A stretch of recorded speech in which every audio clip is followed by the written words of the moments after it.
Jesus. Glory to your name, Lord Jesus. Thank you for this wonderful day. Thank you for gathering us again. Lord, thank you as you are taking us through the journey of David and Goliath, teaching us so many beautiful secrets. And this morning, as we are gathered, O Lord,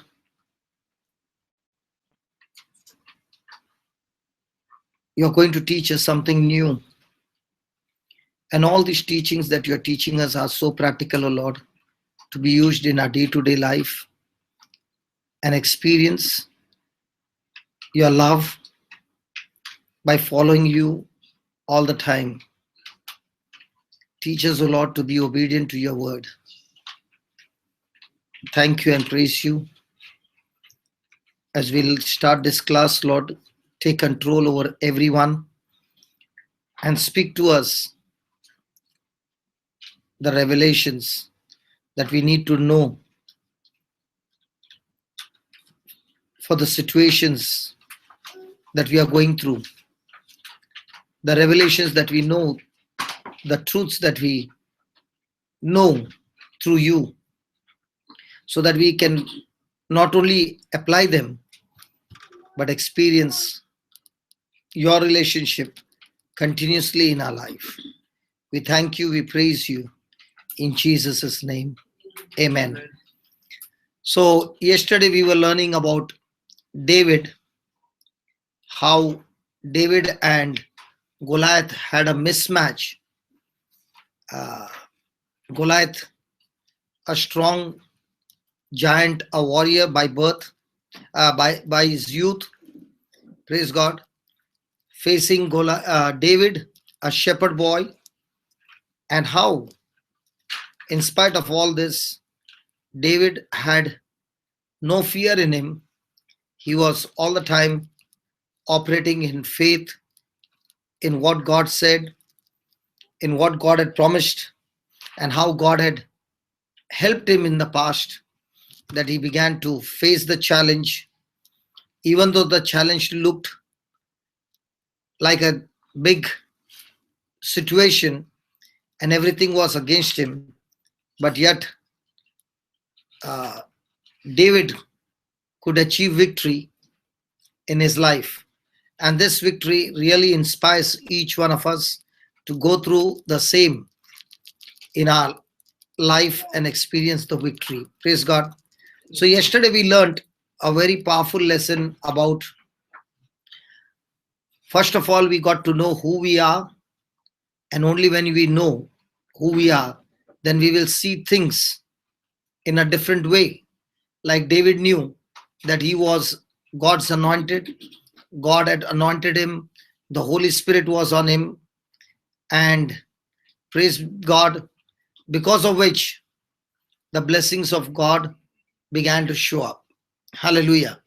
So when we are sure about who we are in Christ, then we will start seeing things differently and we will begin to do things differently. So yesterday we learned how fear destroys our confidence, and when our confidence is gone, it leaves us powerless. Hallelujah. So every time we are focused on things which are visible, we tend to have fear. That button is not pressed for recording. A red button. Just tell Cynthia, just call her.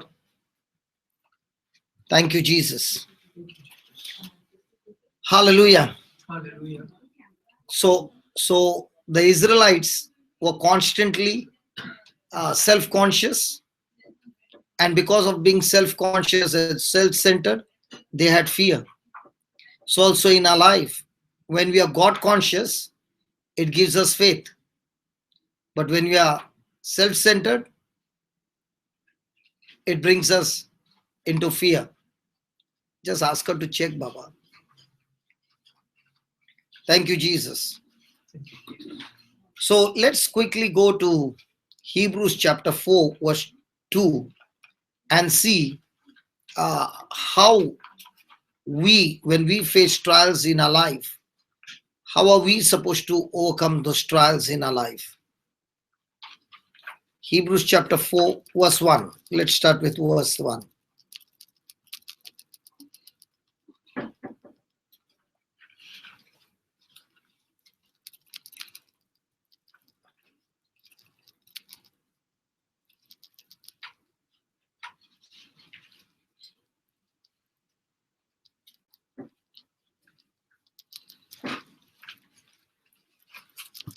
Wouldn't have it been so beautiful that after the whole class is over, my sister Cynthia would come to know that both the cameras were put and the recording was not pressed?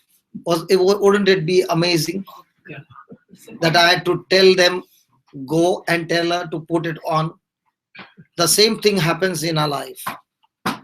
We have everything set up in our mind. We know the scriptures, we know the prayers, we know all those things, but the things will go on only when we exercise our faith. And that's what Hebrews chapter 4 verse 1 is saying, 1 and 2. Let us therefore fear lest the promise being left us of entering into his rest, any of you should seem to come short of it. So in other words, he's saying, it is my worry, it is my anxiety, it is my fear. Now that fear is not negative. That fear is that I do not want you to miss the bus. God has promised us his word. And this promise that God has given us will manifest only in the lives of those who have learned to enter into his rest. What is entering into his rest? When a person is worried, he is restless.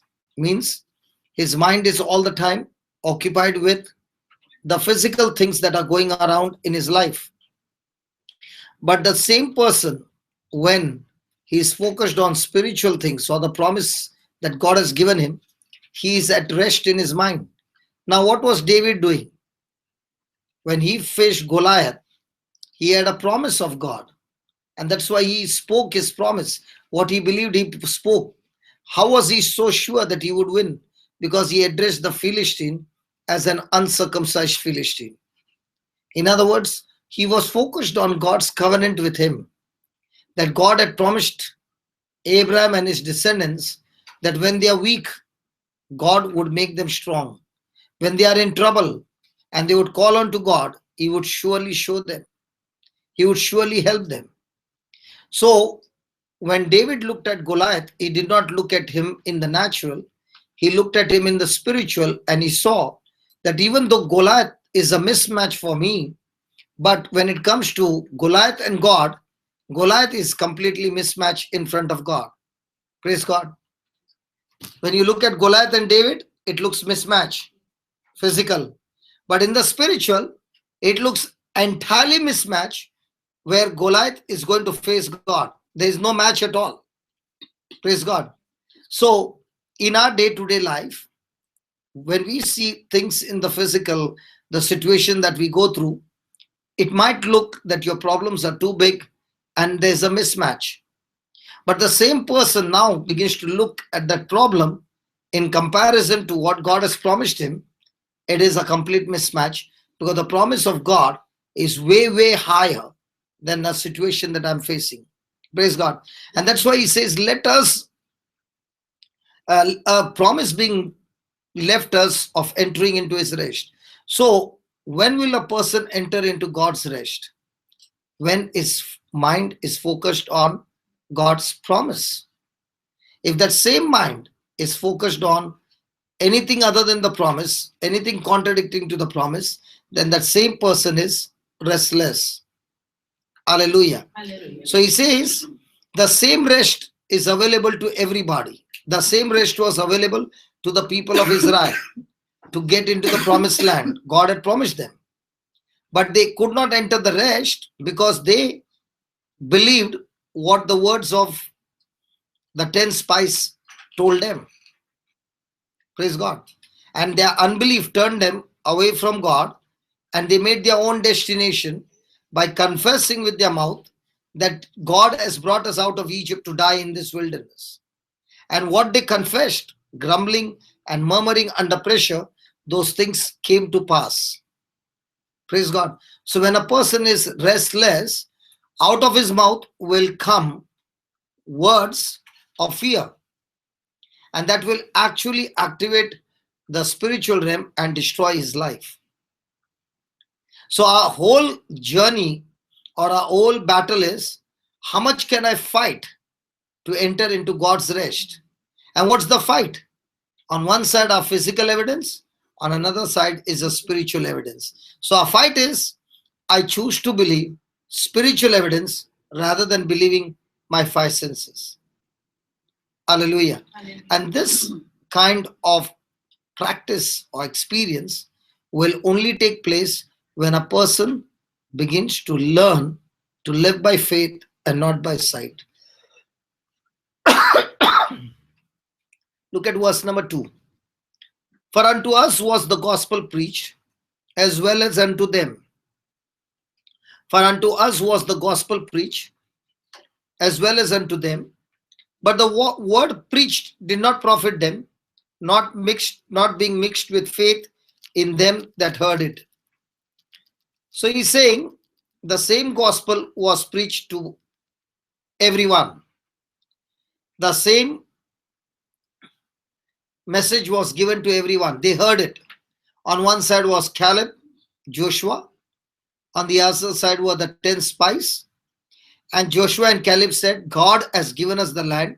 So if God has given us the land and he has told us, he will surely keep his word. So let's go and take the land. Praise God. But in spite of they saying these words, the people did not respond the same way like Joshua and Caleb.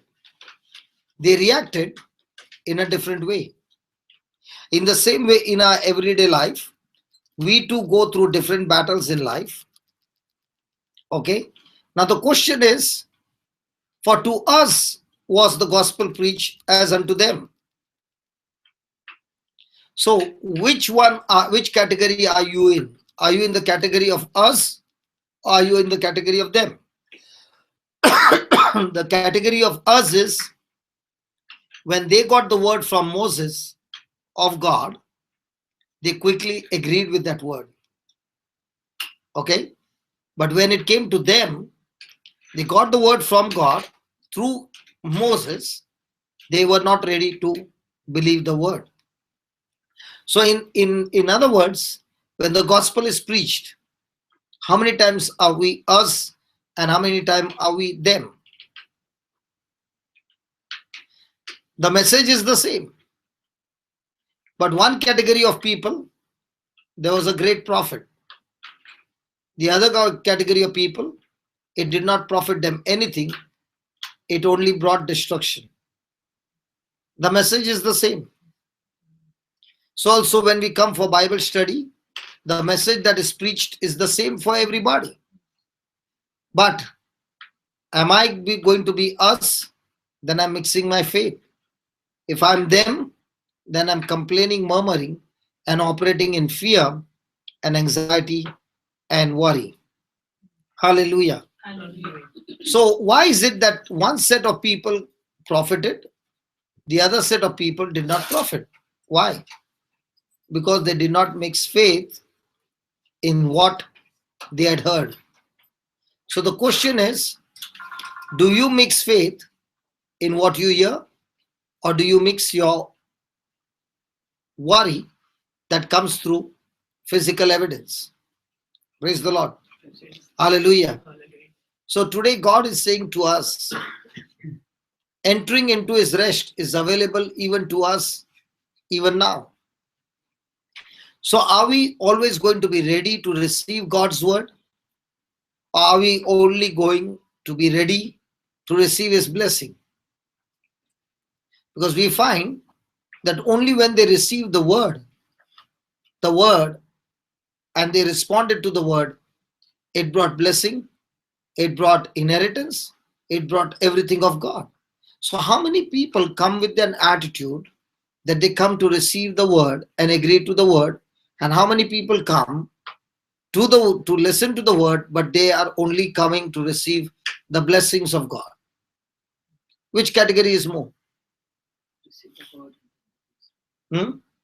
Receive the word. Receiving the blessing is more. So is their focus on the word? No. So do they come under the category of us or them? Them. So many a times under pressure, do I come under the category of us or them? Even though I know the promise, but the physical evidence is so big, like a giant talking to me, I quickly respond, us or them? Them. So is it going to bring any profit to me? Praise God. Hallelujah. Hallelujah. So what is very important, that when we come to listen to God's word, we must come with great expectation. We must come that when I receive the word and I agree the word, this word will change every situation of my life. I must come believing. I must come expecting. And then things will change. But many a times we come without expectation. We listen to the word and we live the place with the same attitude as we came.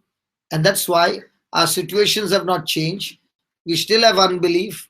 We still have worry. We still have fear. We are still restless. There's no profit in my coming. Praise God. Hallelujah. Hallelujah. So please understand that when the word is preached, God clearly says, if I respond to the word in agreement, then believe and expect supernatural breakthrough in your life. But if you are not agreeing and believing, then one thing is there, you have come without expectation and there will be no change in your situation. The situation still remains the same. Hallelujah. Hallelujah. So never expect nothing to happen. Always come with expectation. When I come to God, something good is going to happen. Hallelujah. Hallelujah. Hallelujah. Thank you, Jesus. Thank you, Jesus. Now, what happens is, in a service like this, people want to see any physical manifestation. Let's say a person falls 20 times, or 30 people fell down under the anointing. Okay? Now, when the trial is on and they are under pressure, at that time, are they going to respond God's way, or are they going to respond with the emotion? If they are going to respond with their emotions, which is contradicting to God's word, even though they fell under the anointing, still it will not profit them because they did not mix their faith when the trial came into their life. So which one is better? That you fall in the church? Hello? Yeah. You can fall 100 times under the anointing, but when the trial comes, God is expecting you to stand. So it is better not that you don't fall when the trial comes. Because even though you have fallen in the church, and when the trial comes, you fall, you have lost it all. But let's say you did not fall in the church, and when the trial comes, you are strong like a rock onto the word, mixing your faith. Now what happens? You did not fall. And when you did not fall, it's going to bring profit in your life. Hallelujah. Hallelujah. Hallelujah. So when we come to church to receive God's word, we come in faith, we come with expectation, we come ready to receive from God. Hallelujah. And when we come with that kind, you are a person now entering into the God's rest. You are the person who lives by faith and not by sight. Thank you, Jesus. Thank you, Jesus. Praise you, Thank Jesus. you, Jesus. So yesterday we learned that the first point that we learned was that there was a contrast between Goliath and David. The second point that we learned was that David was extremely courageous. And we learned yesterday, how does a person get courage? How does a person get courage?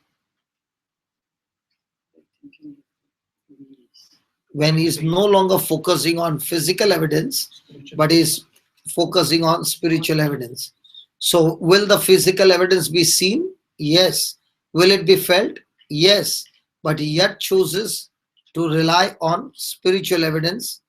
That's when a person becomes bold, a person becomes courageous. Hallelujah. Thank you, Jesus. Thank you, Jesus. And that's why we find David's courage is amazingly strong, that in spite of the giant being multiple times stronger than David, David's courageously faces him, and his mind is fixed on God, that God, you help me to fight the lion, you help me to fight the bear, you will surely help me to fight this Goliath. You will surely give me the victory. Hallelujah. Hallelujah. So even though there was experience of threats going all around him, he refused to be afraid because his eyes were fixed on spiritual evidence. Hallelujah. Hallelujah. Thank you, Jesus. Thank you, The Jesus. third thing we learned was that David had total confidence. He had total confidence that he would defeat Goliath. Let's go to 1 Samuel 17.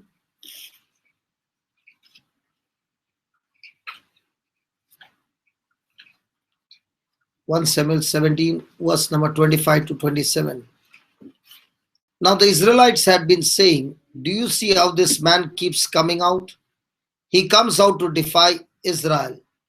The king will give him great wealth to the man who kills him. He will also give him his daughter in marriage and will exempt his father's family from taxes in Israel. David asked the men standing near him, what will be done for the man who kills this Philistine and removes this disgrace from Israel? Who is this uncircumcised Philistine that he should defy the armies of the living God? They repeated to him what they had been saying and told him, this is what will be done for the man who kills him. Now, did David hear it once? Yes. But did he go on asking the same question again? Yes. Did they answer him the same answer? Yes. So why was he asking it again and again? The people answered the same answer, but David is asking the question again. Now, is this answer that is given to him talking about encouraging him, talking about the reward that he will get if he kills the Philistine? Yes. So is it going to build up his faith and encourage him, or it's going to discourage him? So what are you hearing again and again? Words of encouragement, or words that will motivate you, more words that will bring profit to you, or are you listening to the words of discouragement? Hallelujah. Hallelujah. Thank you, Jesus. Thank you, Jesus.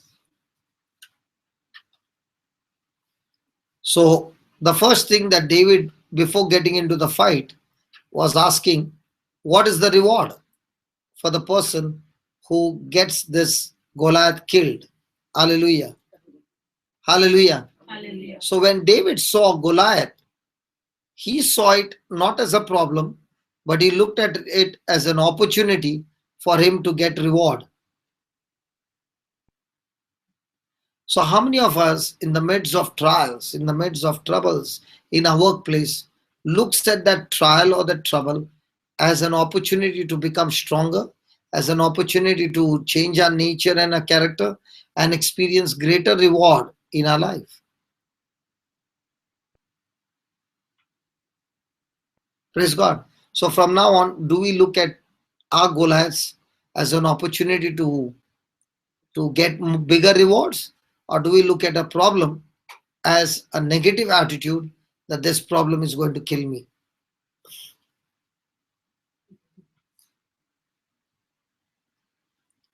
So the confidence of David was, he did not look at Goliath as a threat who will kill his life, but he looked at Goliath as an opportunity to glorify God with his testimony. So how many times do you find people who are struck with different kinds of illness and sickness are all excited and saying, God, thank you so much that you are not only going to teach me, but you're going to give me victory in this area. And I'm going to go and share with everybody how I got victory over this situation. So they grab it as an opportunity, or they look at that sickness and get depressed. But what did David do? David took an opportunity to grow strong. So, what kind of an attitude should be ours in the midst of our situation?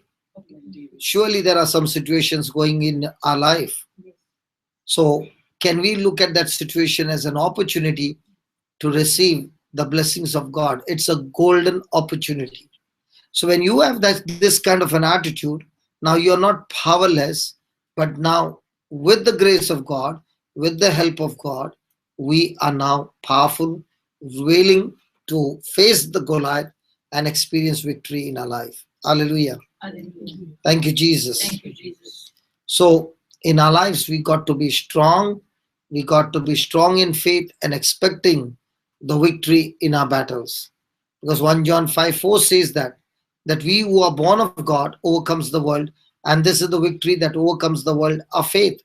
Now, why is he saying that? He's saying that when we were born in this world from a mother's womb, we had all kinds of infirmities, we had weaknesses, and we were designed to live a defeated life.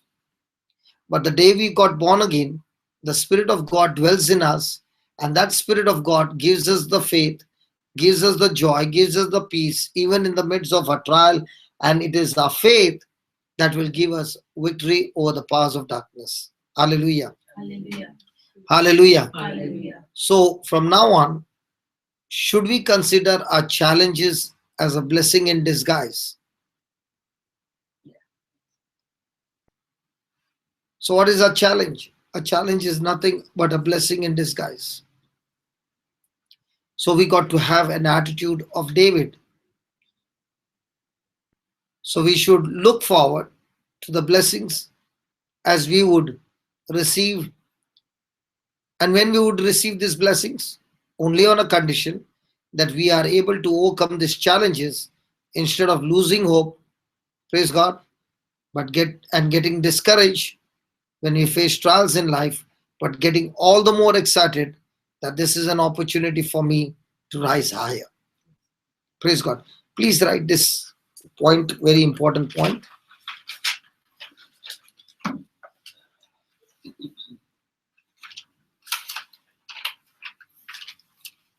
Even in our lives,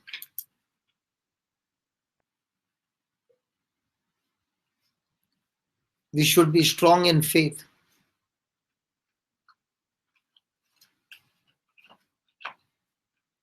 Even in our lives, we should be strong in faith, expecting the victory in our battles,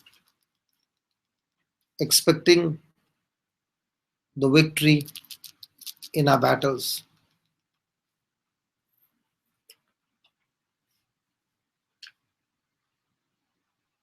David did not allow doubt and unbelief.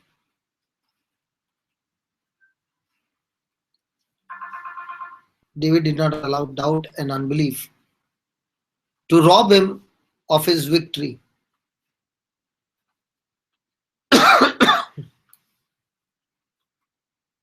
Doubt and unbelief to rob him of his victory and destiny.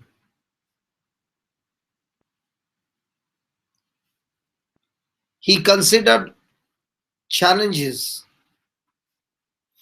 He considered challenges as blessings in disguise. He considered challenges as blessings in disguise.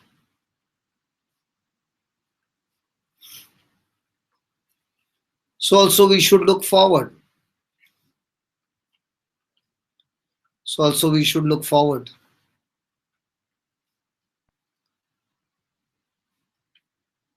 to the blessings. So also we should look forward to the blessings that we would receive. That we would receive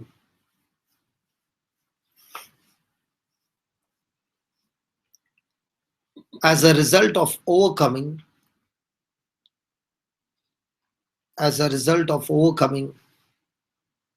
these challenges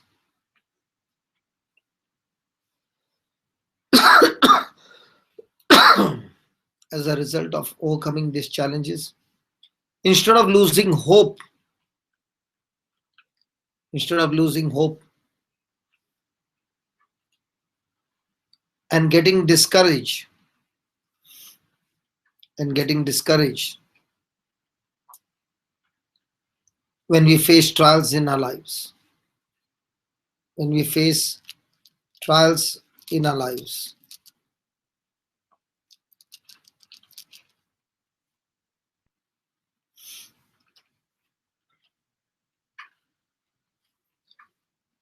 Praise God.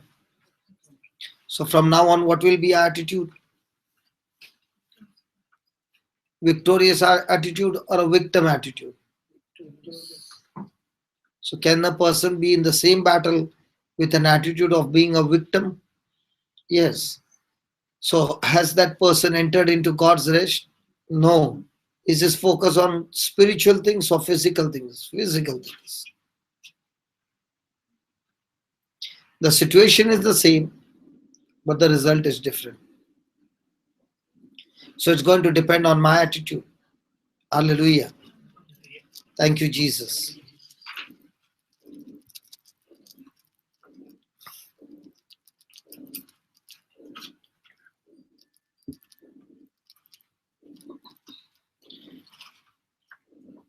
Right on. Most fear comes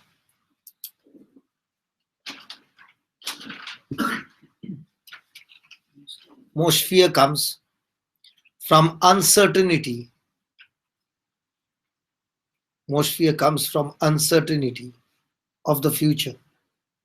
True? Mostly mothers, when you are sitting, Uncertainty. of the future. Are you thinking about the future of your spouse more, or the future about your children? Spouse, very good. Spouse or children? Children. Children. Where does the devil keep attacking you on? From the outside. Praise God.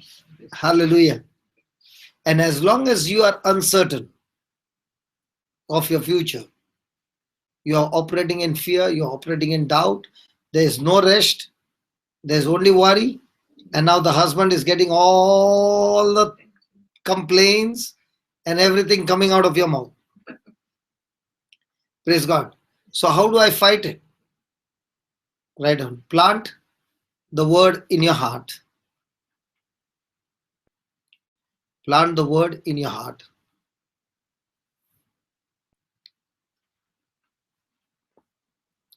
As a seed.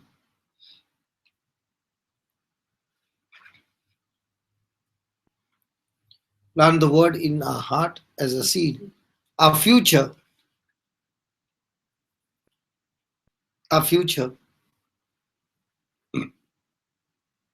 is in that word seed. Our future is in that word seed.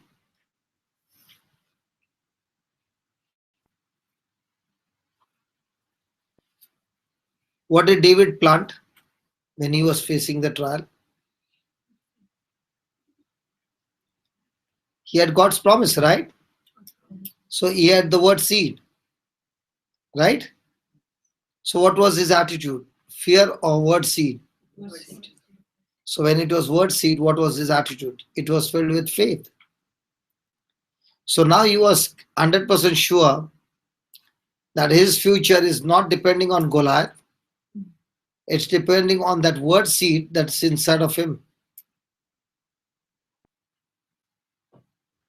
So is the trouble able to trouble you if you have the word seed?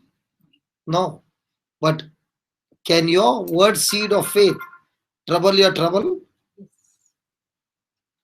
So how did David trouble Goliath? By his word seed. And the word seed will always encourage you. It will not give you into fear. And that's why we should use the word seed to speak our future. If somebody comes and tells you about the insecurity of things that are happening in the world, how do you fight it? You fight it by believing in what God's word says, that He has blessed you with long life, healthy life, anointed life, and He will show you His salvation. Praise God.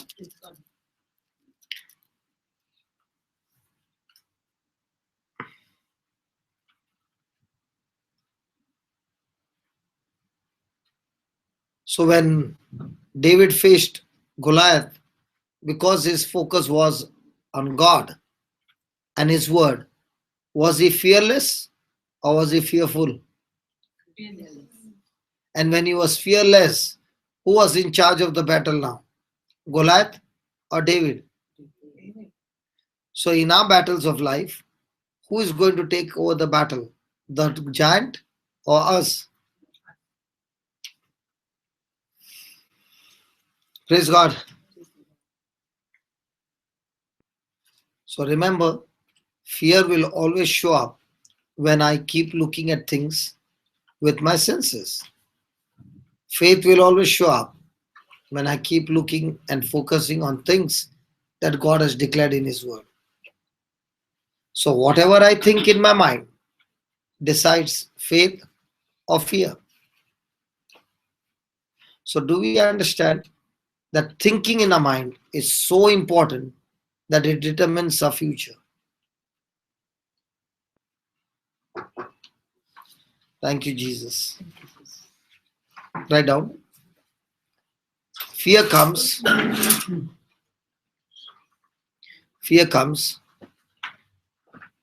from a sense of powerlessness.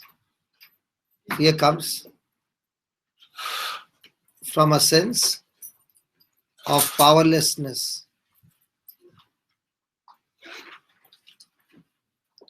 Fear comes from a sense of powerlessness over the future.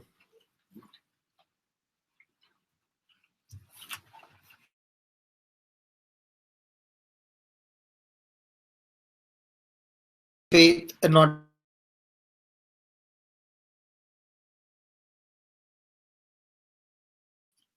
So we should live by faith and not by sight.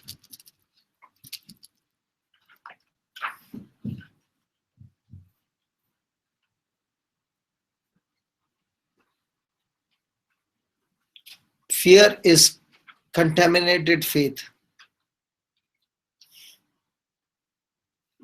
Fear is contaminated faith.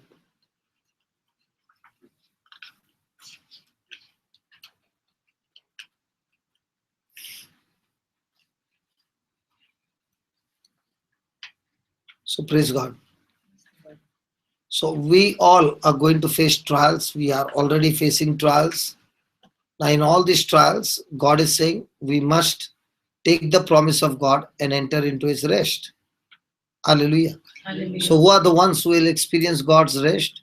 Only those who choose to believe in God. Hallelujah. Thank you, Jesus. Thank you, Jesus.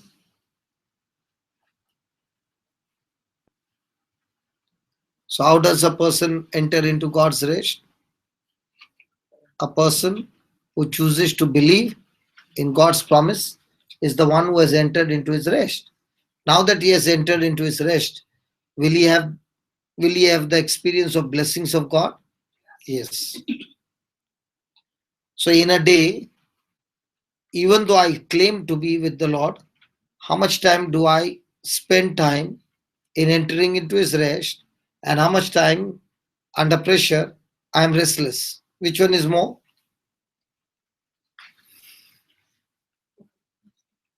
Hello, which one is more? Under pressure?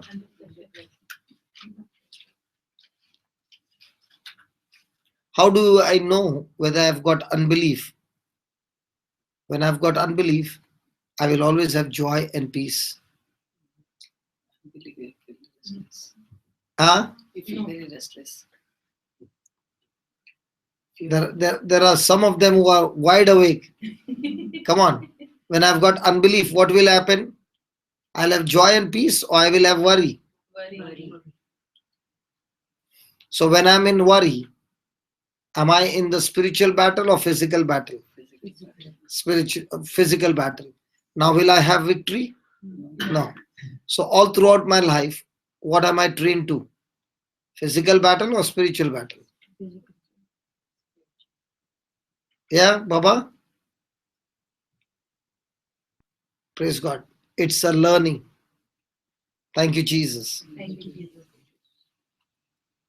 So, who are the ones who will receive the blessings of God manifested in their life? Only those who believe and enter into His rest. And those who do not receive, hello, those who did not receive, is it God's fault? Whose fault? Their own. So, can I blame anybody for destroying my life? So, if my life gets destroyed, who is the cause? Huh? We our own self. Very good. So from now on, are we responsible of our own future? Yes. Yes. So is there any grumbling and murmuring that this one did this and that one did this? No. Because it's our own life. Praise God. Thank you, Jesus. Thank you, Jesus. So are we supposed to be confident in God's word? Yes. Then the fourth thing that we got to learn is about comments. So when you are operating in faith, will there be people around to spare to speak some negative comments? Yes. Huh? Yes. And are we supposed to entertain those comments? Which one do we remember? God's word or negative comments spoken against us? Has anybody spoken anything negative about you? Yes. Especially when you are living by faith? Hello? Yes. And when somebody comes and says, you know, that person was talking all this about you. Now, whose words will you remember? God's word or those negative comments? Negative comments. We men, we always tend to remember all these things, brother. But the ladies, they quickly forget and forgive.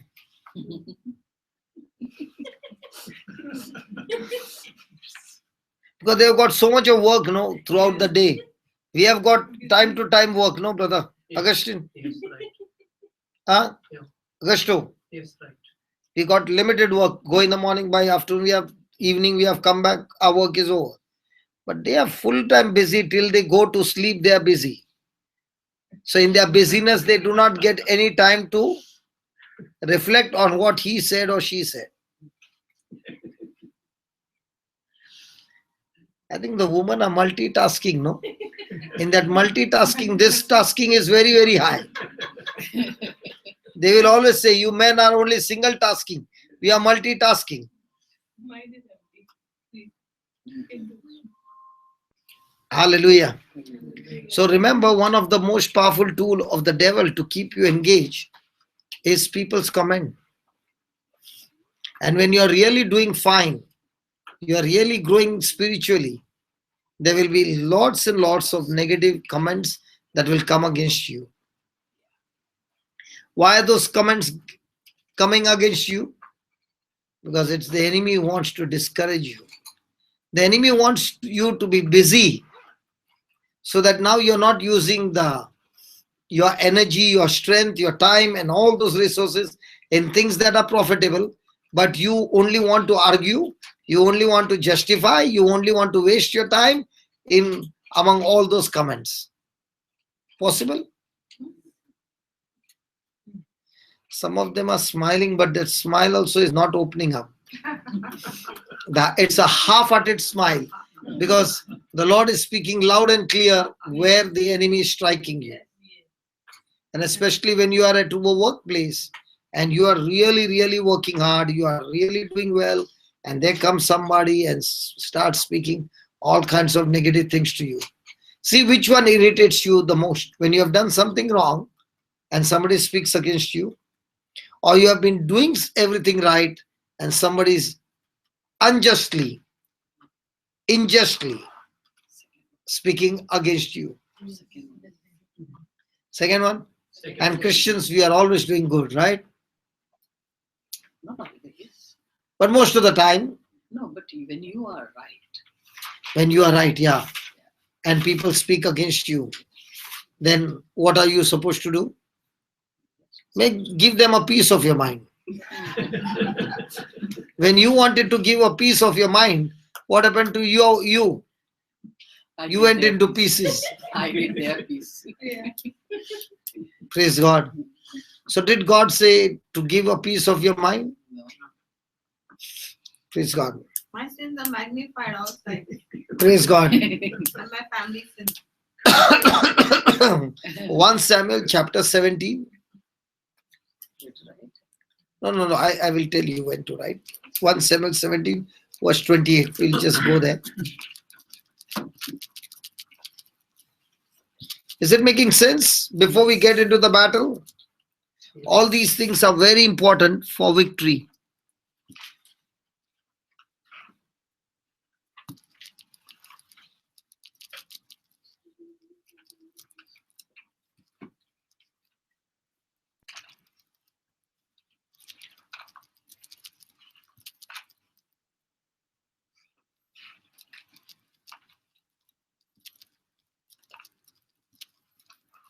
Seventeen 28.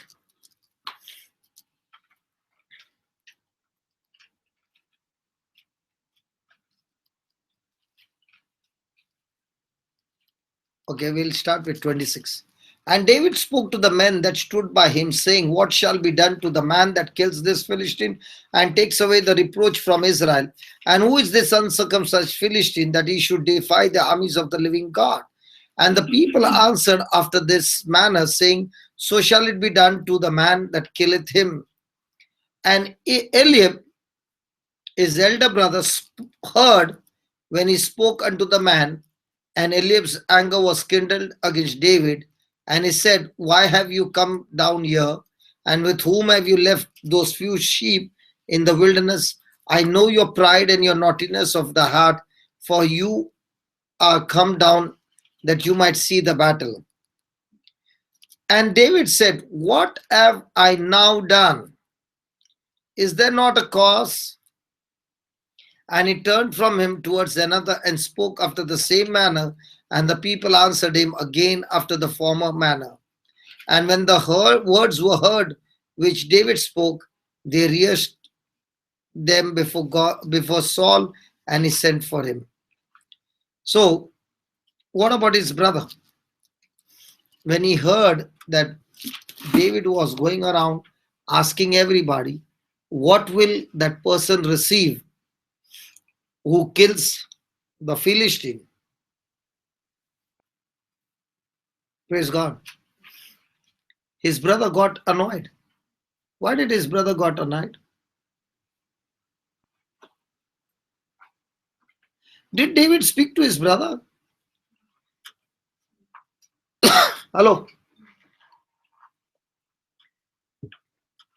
Did David speak to his brother? So why should the brother get angry? Was the brother the soldier? And who was David? So who is supposed to fight? Huh? But he is having faith to fight, or he is having fear to run? So when this person, when his brother did not have faith, but he had fear, and is looking at his brother speaking in faith, what will happen? People have no problem with you if you go to church every Sunday and you live a defeated life and speak about your problems and you are depressed. People have no problem with you. But the very same person, after listening to the teaching, makes a decision that I will live by faith, and starts exercising his faith and starts speaking God's promises and starts acting on God's word. Now everybody got problem with him. You know why? Because they love company of defeated people. Praise God. And what is he doing? He's not only angry, he's first of all saying, why have you come here? This is not your place. Okay. Second thing is reminding him You are talking big things. Have you ever been in the battle? Do you know what it means to fight? You have been looking after the sheep. Hey, go and look after the sheep. Hallelujah. Hallelujah. Hallelujah. Now, Eliab, was he the same brother who had seen Samuel anoint his brother with oil? Had the prophet said, "You are going to be the king"? Yes. Come on. All those jealousy. Hello. Yes. Why is a person jealous? Oh, it's wrong people to ask. Have you ever been jealous? Yeah, of course. Yeah. So why does a person get jealous? Because there are many reasons. Yeah, give me one reason. The person having more than me. The person has more than me. Okay.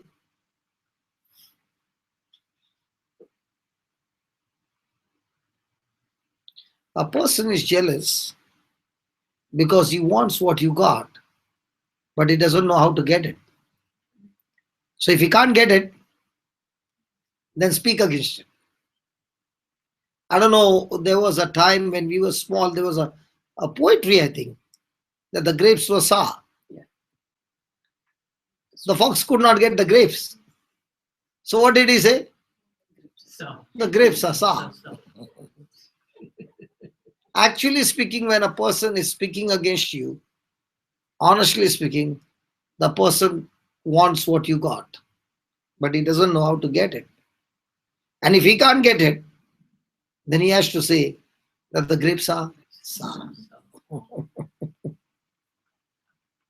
Honestly speaking, he wants what you got. That's when a person is jealous. So Eliab is jealous because he saw that his brother is anointed. Praise God. And now with that anointing, David is speaking faith, whereas his brother is filled with fear. So when they see a person, when a person is not doing anything, but he sees somebody step out in faith and somebody going and doing mighty things, they cannot take it. They are jealous. They will speak against you. Hallelujah. When, in other words, when a person is living by faith, always remember, he will always be criticized and he will always go through persecution. He will always go through opposition and he will always have people's coming against him. yeah. Giant killers always face this situation. Praise God. Hallelujah. Long many years back, see how the Lord reminds me. Long many years back. Okay. I was at Naigaon going to church. Okay. And there was this elephant going on the road. Okay. A tame elephant. That man was sitting on top of his back and the elephant was walking slowly. And all the dogs in Naigaon were barking. Okay. Do you think the elephant was barking at them again? The elephant was busy walking and the dogs were barking and barking and barking. But did he change his direction? No. He was just following. The man on the top was leading him and he was just walking. And it looked so funny, all those dogs coming close to him. And I was watching that and the Lord said, that's how it is in the spiritual realm. When you are following me, I'm the good shepherd. And I'm giving you the direction and you're walking like an elephant. Why? Because you become strong in me. Praise God. And when you are strong in me and when you're walking, there are going to be dogs all around who are going to bark. So just because they are barking, are you going to stop and chase them? It was amazing. Then again in another night vigil, we were coming from the highway. Okay. And it's the Naigaon East is very, very dark, you see. So we were coming by car and all the dogs were barking and some of them were chasing my car. Now, when they are chasing the car, are you scared? Why not? You're safe inside. Because you are inside the car. He can chase you, he can bark you, he can come close. As long as you don't open the door, he can't hurt you. Right? Yeah. So as long as people are criticizing you and speaking all kinds of things against you, when you don't react, it's not going to hurt you. But if you're going to open the door, he might come inside and bite you. And many people, when they see a dog, unknowingly, ignorantly, they open the door to fight with the dog, and the dog will bite them. That's when a person has heard those comments, got depressed, got hurt, and going around with that hurt, emotionally depressed, and now that person cannot go and finish what God has assigned for that person, the person is lost. Now there is bitterness, there is unforgiveness, the relationship with God has been cut off, and now the person is broken. Person. Praise God. So do not allow people's comment to stop your faith, to stop doing what God has assigned for you. Hallelujah. Hallelujah. Hallelujah. Hallelujah. Look at verse 33. So before the victory can come, are you going to face these comments? Hello? Yes, of course. Look at 32. And David said to Saul, let no man heart fail because of him. Thy servant will go and fight with this Philistine. And Saul said to David, you are not able to go against this Philistine to fight with him, for you are but a youth, and he a man of war from his youth. And David said unto Saul, thy servant kept his father's sheep, and there came a lion and a bear and took a lamb out of the flock. And I went after him and smote him and delivered it out of his mouth. And when he arose against me, I caught him by the beard and smote him and slew him. Praise God. Now, what is Saul looking at him?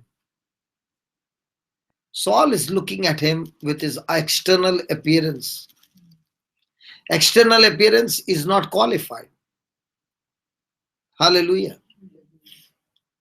Hallelujah. Hallelujah. He is not qualified. And is pointing out to him his limitation. And David is looking at him and saying, listen, I'm not talking about my physical limitation, but I'm talking about that God who helps me in my physical limitation and gives me the strength that I could pull out the lamb out of the lion's mouth. And when he did not stop, I took him by the beard and slew him. Hallelujah. Hallelujah. So these words of his brother Eliab, these words of Saul, were the words encouraging words or discouraging words? Now, were these words trying to rob him of his faith? Come on. Yes. Was it changing his destiny? So his destiny was victory, his destiny was going higher, going forward. But these words were not only discouraging, they were challenging him to quit, take a U-turn, and go back home. So in our real life, praise God, are we going to face negative comments, discouraging words? Yes. Somebody saying good for nothing, useless fellow? Okay. Now all these things are challenging you to take a U-turn and go back home. These words will rob your faith. These words will make you quit what God has planned for you. Thank you, Jesus. Thank you, Jesus. Hallelujah. Hallelujah. So many will want you to be looking after the sheep all your life, whereas God has called you to be the king. They are happy when you do that job, what you are doing all your life. But when God calls you, He calls you on a promotion. He calls you on a level that is beyond your capacity, beyond your ability. Hallelujah. And people will keep reminding you that you are the same one, no, who was looking after the sheep. They did that to Jesus when he raised Jairus' daughter from the dead, got the woman with the issue of blood healed, calmed the storm, got the demon out, and he went to his hometown. And he began to preach there. And people were so offended with him that they began to say, is he not Mary's son, the carpenter's son? And they were very annoyed with him because they could not take it that this carpenter's son is speaking so much of wisdom. The same carpenter's son is doing such great wonders. Hallelujah. Were the Pharisees all the time jealous with him? Come on. Yes. All the time coming against him? Yes. So if in your life everybody is coming against you, that means the call on your life is extremely high. You are really a threat to the devil's kingdom. So the devil knows that if I do not stop him, this person will make my kingdom a mess. So he will use somebody to come against you with different kinds of comments and hurt you, praise God, emotionally get you depressed. And if he can get that, he knows that he has short circuited God's assignment for your life. Praise God. Now, was David filled with pride, like his brother said? No. Hallelujah. He accused him of pride. He accused him of wickedness. Praise God. So please write down this. David did not allow people. David did not allow people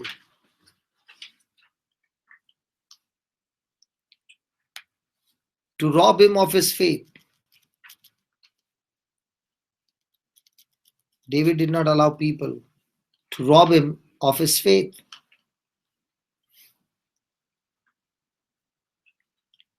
And destiny. And destiny. Through their negative comments. Through their negative comments.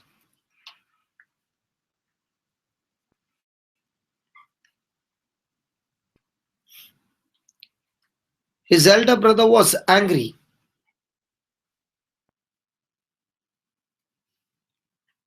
His elder brother was angry, jealous,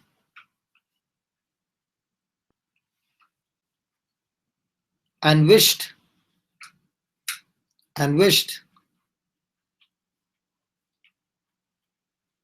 that David had remained with the sheep. That David had remained with the sheep.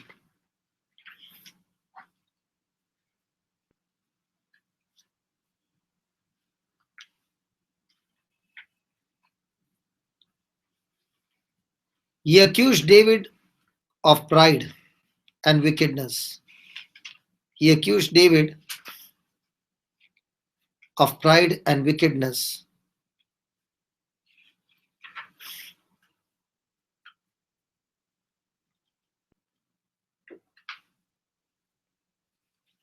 Even King Saul discouraged him.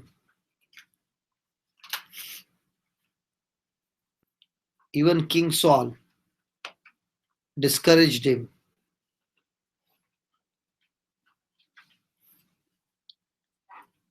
by saying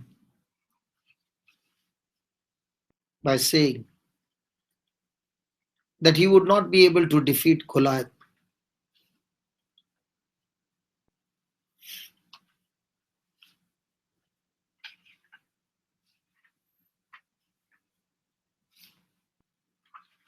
But David did not allow these negative voices. But David did not allow these negative voices to discourage him.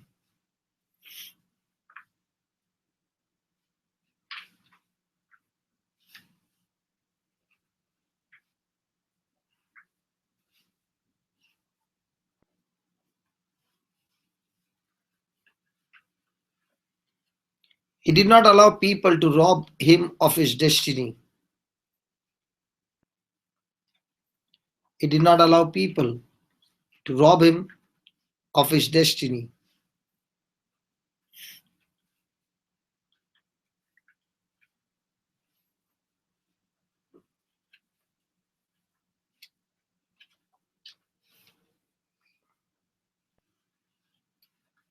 Through their unbelief,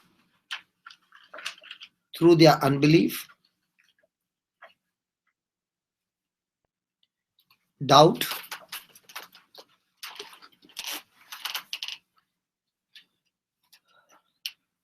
jealousy,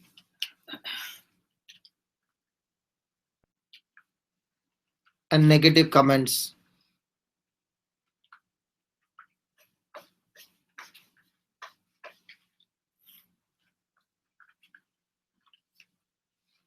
We also should not allow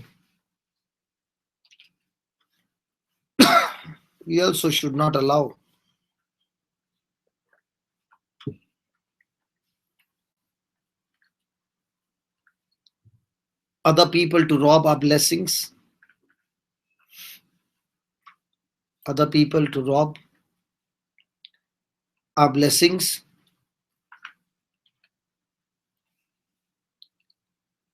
through their unbelief,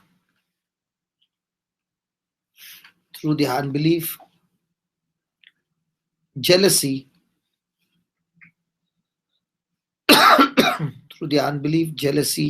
and negative words.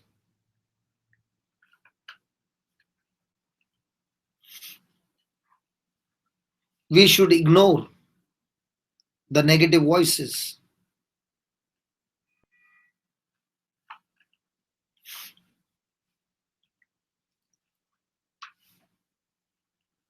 and press on to fulfill our destiny.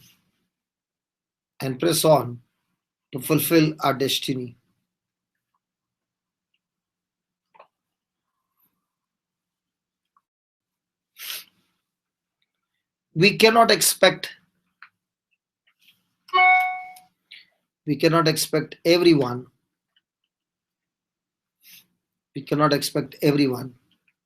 to rejoice. In our progress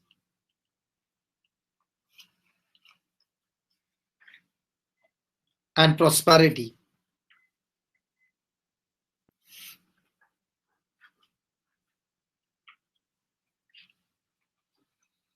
Nor can we expect everyone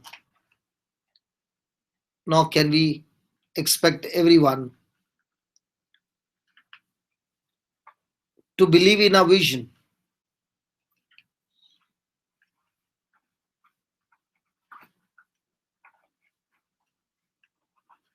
and potential.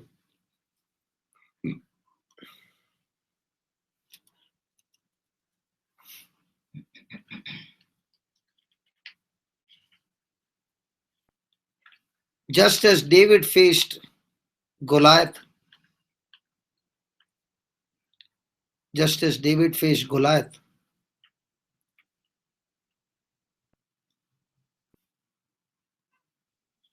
without any encouragement from people,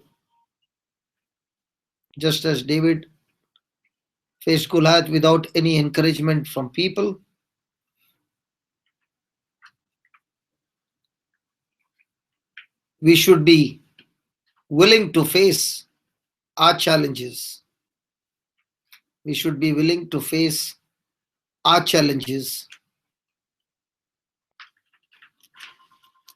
Alone.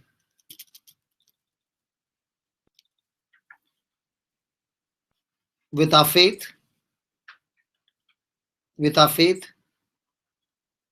in God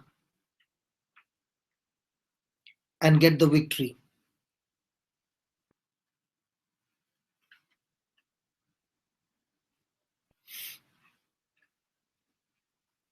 Praise God. Praise God. So are people going to be around you to encourage you? Yeah. Now, was there anybody in David's favor to go into the battle. Come on. So is it a healthy situation?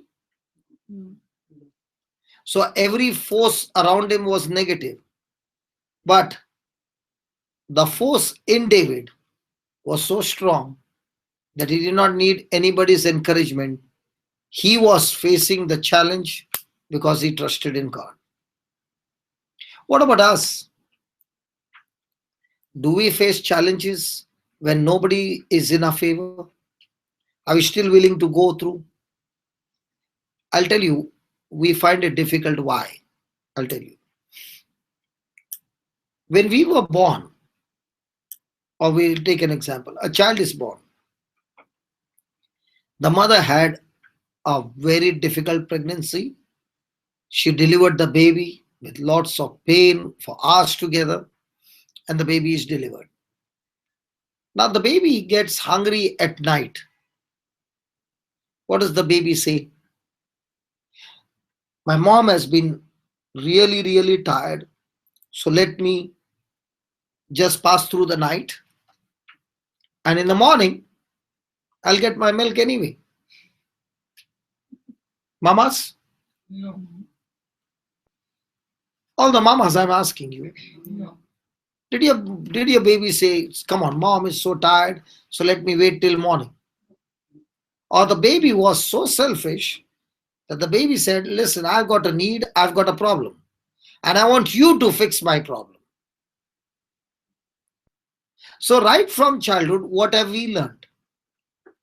We have learned that we are not supposed to take responsibility of a problem, but somebody has to take responsibility of our problem and solve our problem. So even after we have grown up, we are always looking for somebody to come and fix our problem. No? Yes. That's why we always want somebody to come and help us. Where did we learn that? From our mother. How did we get it done? By screaming, by crying. So today, if our problems are not solved, how do we solve our problem? The same way. In those days, it was milk. Today, it's everything else. But the screaming is the same. Now the mothers are saying, oh yeah, it's happening in my house. That time it was only milk, but now it is everything. Praise God. So who spoiled the child? The mother. You look at the small one over here, controls the whole house. Hallelujah. So small, but she knows how to get things done. Hallelujah. So my friend, can we change our attitude and rely on God and take responsibility and say, Lord, whether somebody is there with me to encourage me or not, but I know one thing, that I'm fixed on you. Like David, there was nobody to encourage him. He was surrounded with every negative force, but he trusted in God.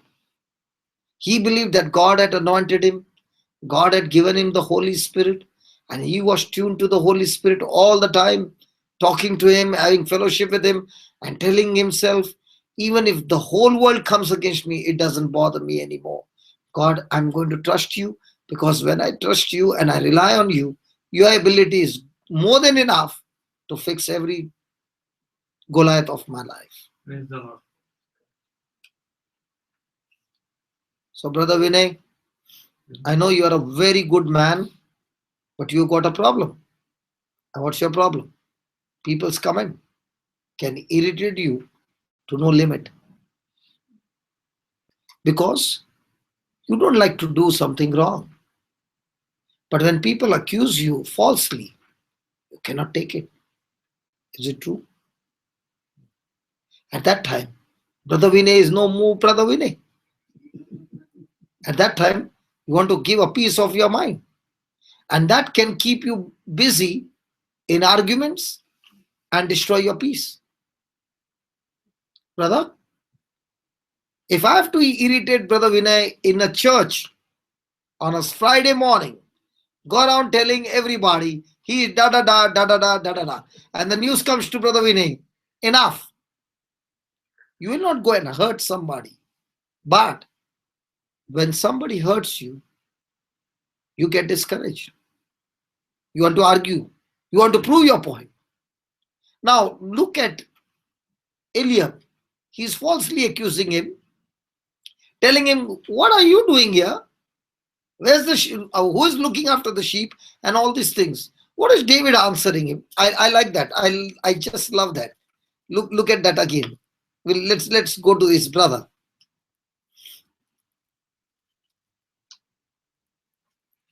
28. 1 Samuel 28, 17, 28.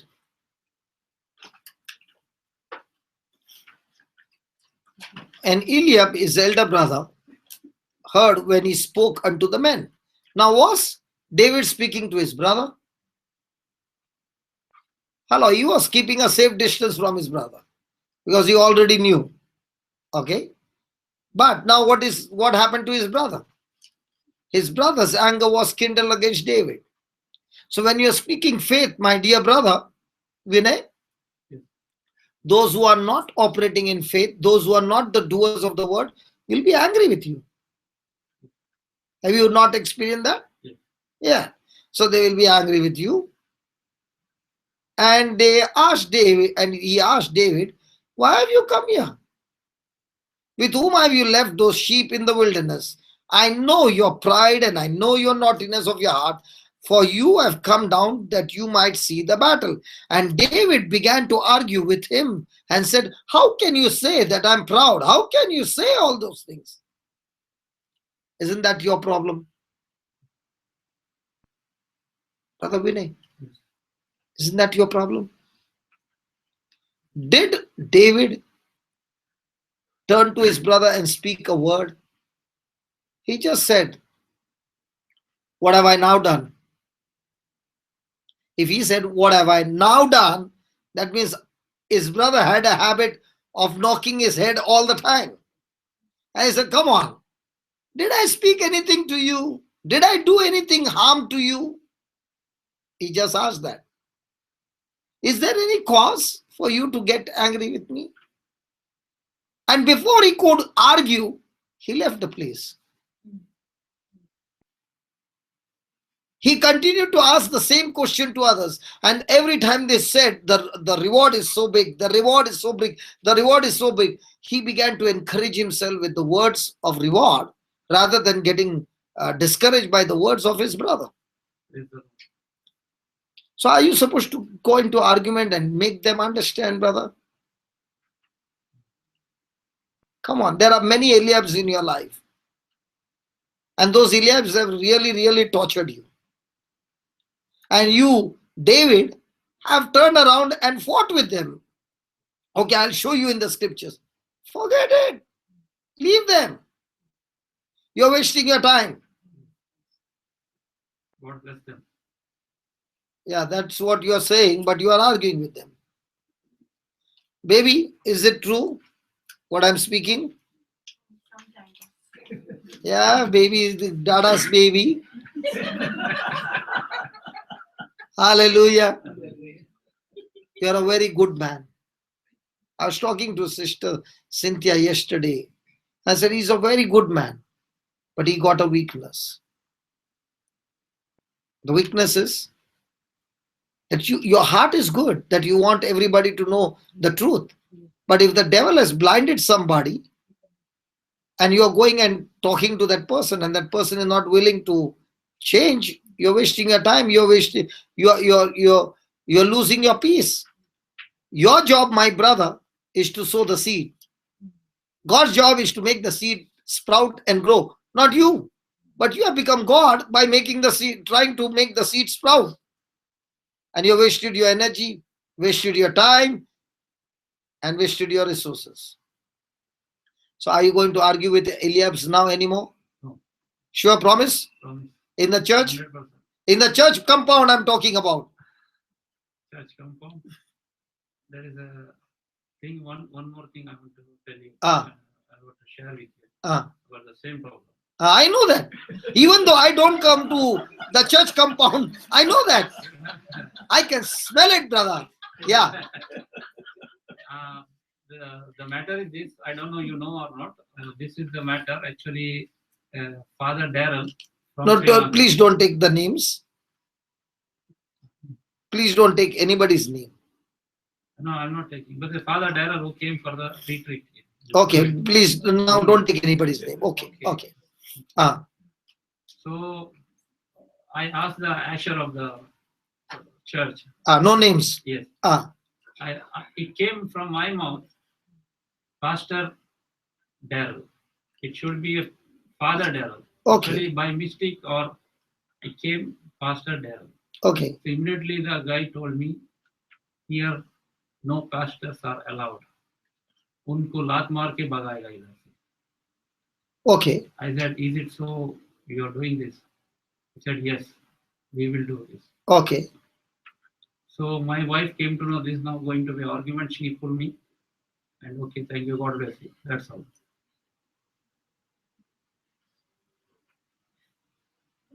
There was no argument because Thank God for the wife. yes, she pulled me. Thank God for the wife.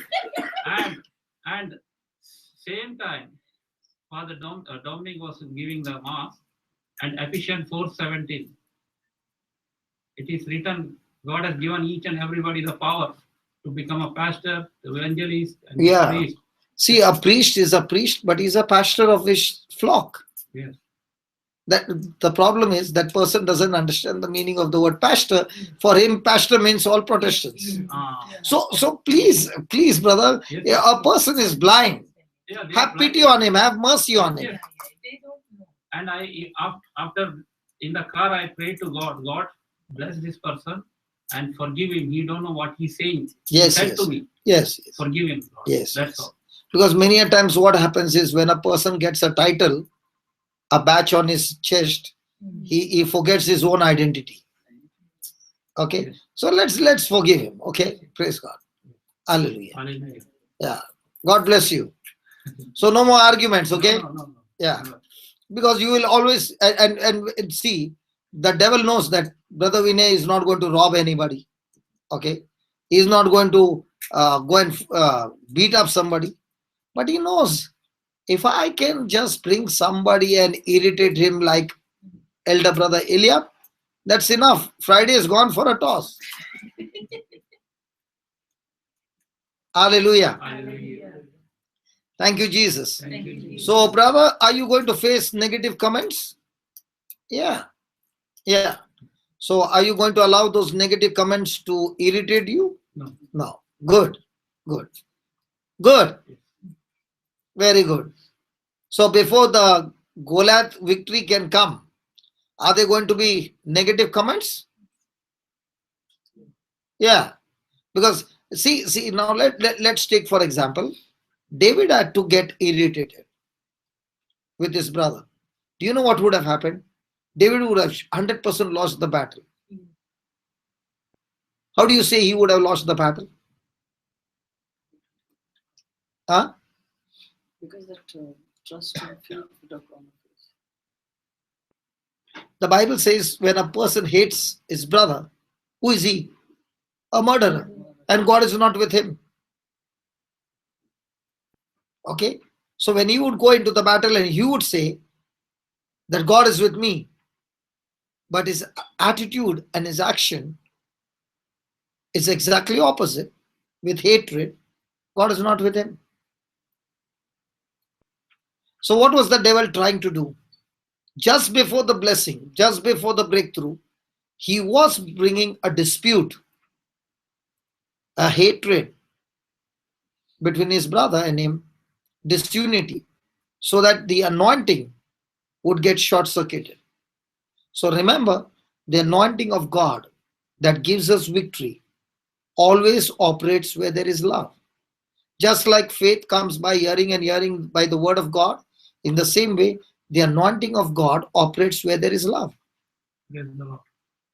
Where there's disunity, anointing doesn't show up. That's why on the day of Pentecost, the Bible says they were all together in one place and in one accord. Means what? They were all together in unity. There was difference of opinion between them all. But when it came to the service, they left their opinion behind and they were in love with each other. I might have a different view, you might have a different view, but we can both sit together and be in love. Praise the Lord. Praise God. We don't need to fight against each other because of our doctrines. We can leave the doctrine aside and still operate in love. Praise God. So remember, before you get a breakthrough, there will be people's comments, negative comments coming against you. And what do you do with it? Like David, ignore it or cherish it.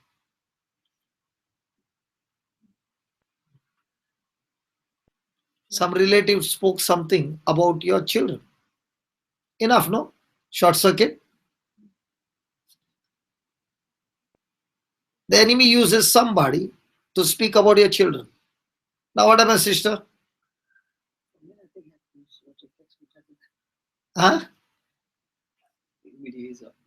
Yeah. Praise God. Hallelujah. Thank you, Jesus.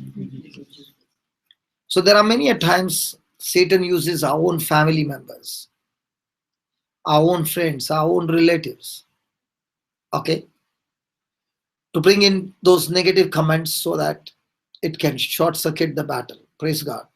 Then the next one was confession. The next point is confession. What was David's confession of faith? Was it worry, fear, negative, or was it a confession of spiritual evidence? Was he speaking about victory? What was the physical evidence? Was David any match to Goliath? No. But what was his confession? Was his confession on physical evidence? No. It was totally spiritual evidence. Now, before we can get a breakthrough, what is our confession? The Lord is with us. Yeah. But mostly, when I'm going through the pressure, what is my confession? Spiritual or physical? Huh? Is it filled with worry, insecurity, or is it filled with faith? And that's what the real journey is, that before I get my victory, I must be speaking confession of faith. So write down. The next point is confession. Every word that David spoke, every word that David spoke when facing Goliath,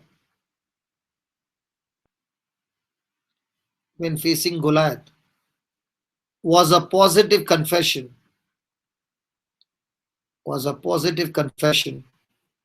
of certain victory, was a positive confession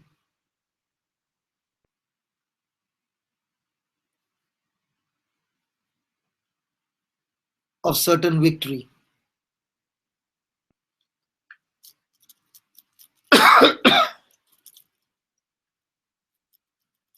Let's read that again, 34 to 37.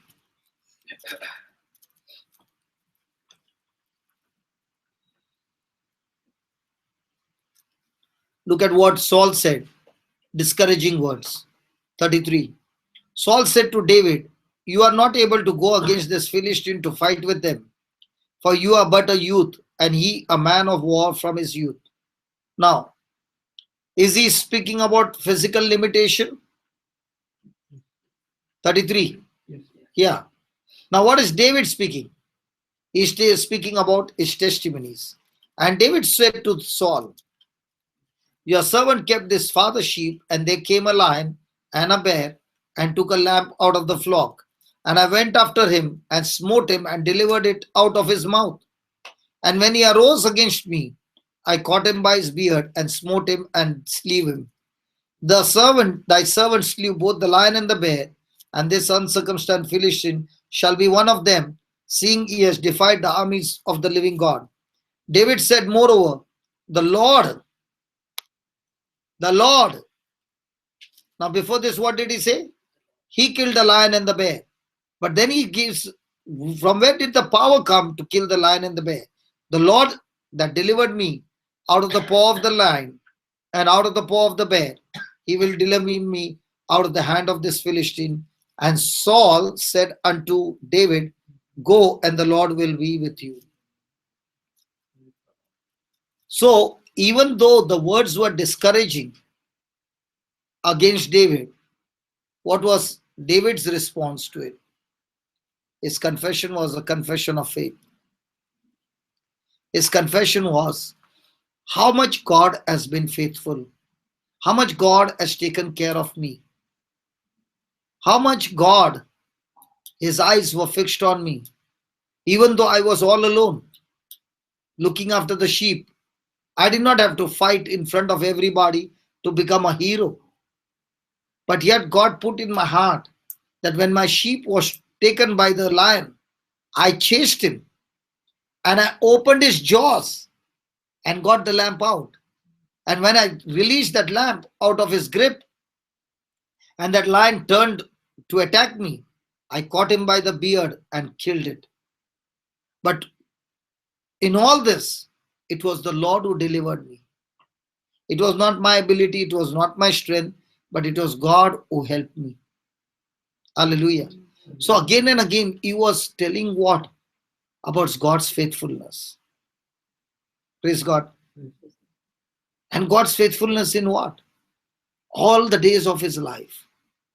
And if God has been so faithful in all the days of his past life, how much more now that he is anointed by God with the Holy Spirit, that God is faithful also to keep his future.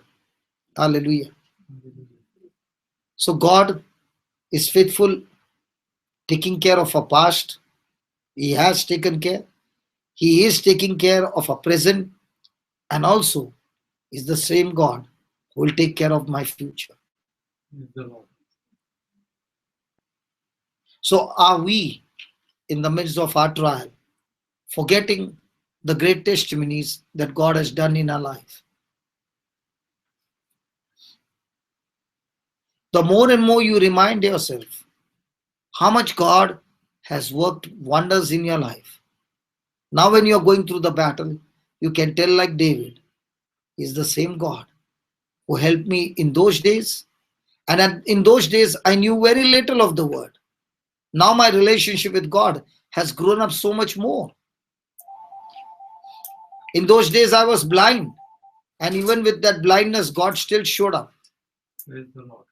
How much more now I should be fixed on God. Hallelujah.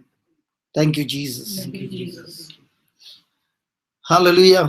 Hallelujah. So write down. Is it okay if you write down? Yes. Is it helping you? Yes. So David confessed God's faithfulness.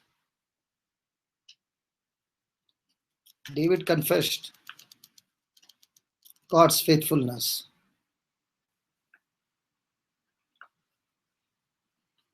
Both in the past,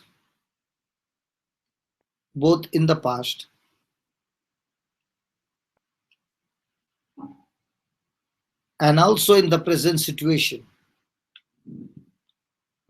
And also in the present situation.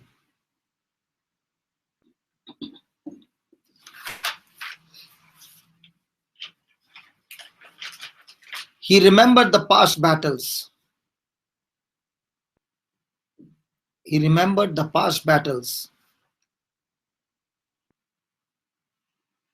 He remembered the past battles he faced. He remembered the past battles he faced, in which God had delivered him. In which God had delivered him.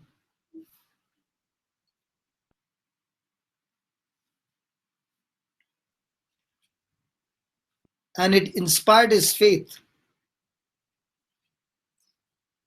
And it inspired his faith.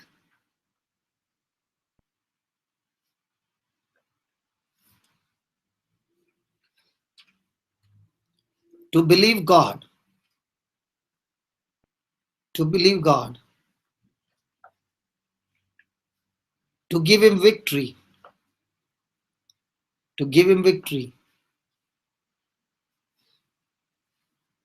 In this current battle with Goliath. In this current battle with Goliath.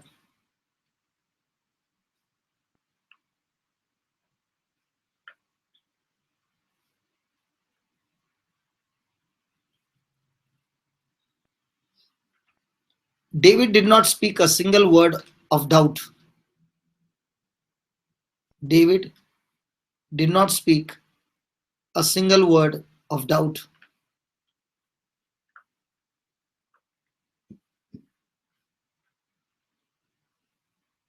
or unbelief.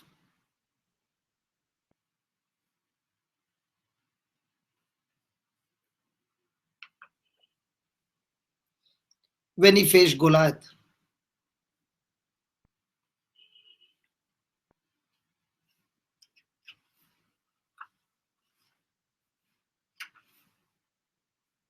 All his words were positive.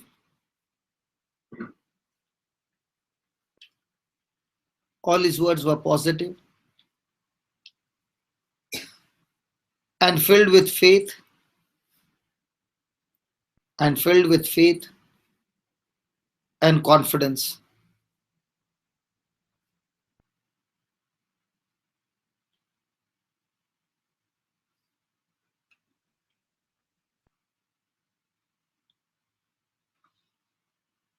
Praise God.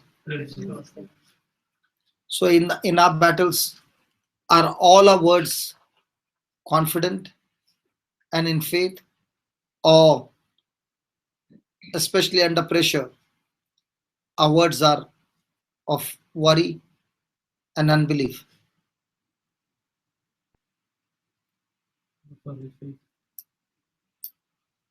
Praise God. See, because when we speak things what we believe. And most of the time, many a times, the negative words comes out, and then we ask, hey, what did you say? And then you make the correction of the words. So you must have made the correction of the words, but have you made the correction of your believing? Because when you are believing something, the confidence is so strong that those words will come with strength, with power. Hallelujah. Hallelujah. So is confession extremely important? And that's why confession of those scriptures, especially from the white book, what are they? They are scripture, they are confession of your faith. And those words, when spoken with confidence, has the power to bring forth manifestation in your life. So you don't find David a double-minded, doubting, but all the time continuing to believe. Praise God. Thank you, Jesus. Thank you, Jesus. So write down. Even in our lives,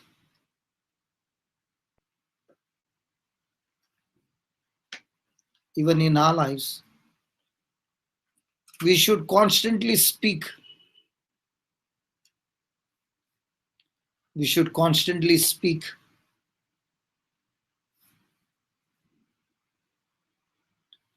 positive words of victory. Positive words of victory.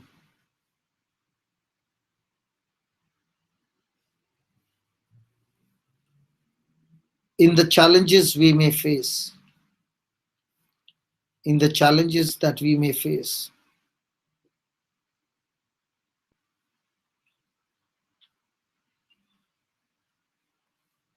We should totally avoid. We should totally avoid. We should totally avoid speaking negative words of doubt. Speaking negative words of doubt, fear,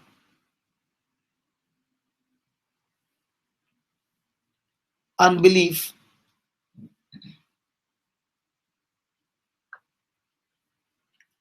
and defeat. And defeat when we face our battles.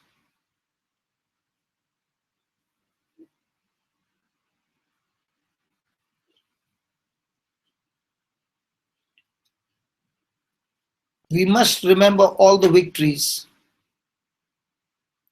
We must remember all the victories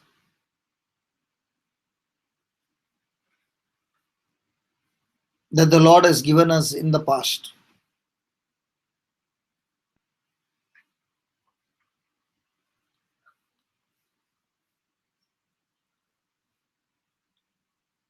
All the victories that God has given us in the past. And be strong in our faith. And be strong in our faith.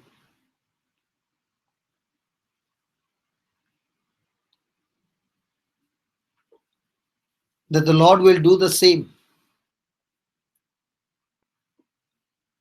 That the Lord will do the same in our current battle.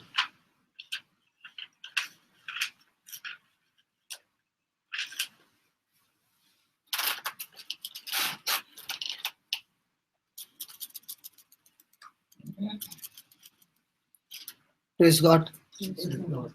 So if He has done in the past, He'll do it again. Let's close our eyes and let's reflect on all that we've written.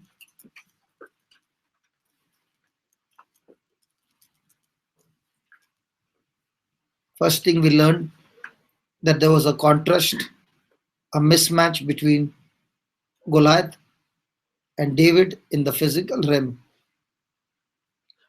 Then we learned how David spoke with courage.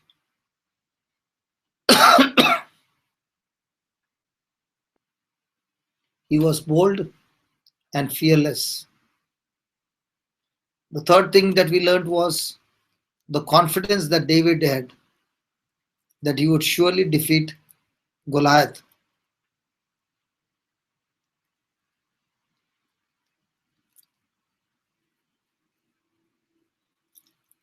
The fourth thing that would have short-circuited his victory was people's comment. The negative comments coming from his close members, that is his own brother. The negative comment coming from the king himself. But that did not allow David to change his faith. And fifth, he confessed the words of faith even before the battle could begin. Confessing the words of faith builds up your spiritual muscles as well as physical muscles, and every change takes place in our life. Thank you, Father, for teaching us these truths. And as we continue to listen, O Lord, help us to know more and more of you and experience you in our day-to-day life. We thank you, we praise you. In Jesus' name, Amen. amen.